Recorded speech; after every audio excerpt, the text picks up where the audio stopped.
Hi guys, welcome back to my channel. Today I'm going to show you how you can switch to desktop view on Google Chrome mobile version.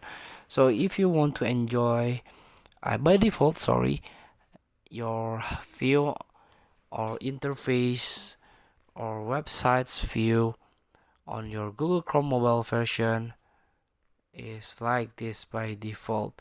But if you want to see it by desktop version, you can tap on three dots at the top of your screen and you can try to check this box. You can try to tap on desktop site, and here we go.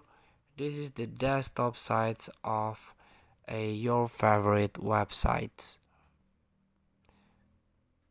so feel free to try. Thank you for watching. Don't forget to comment, like, and subscribe, and also click next button below. See you in the next video.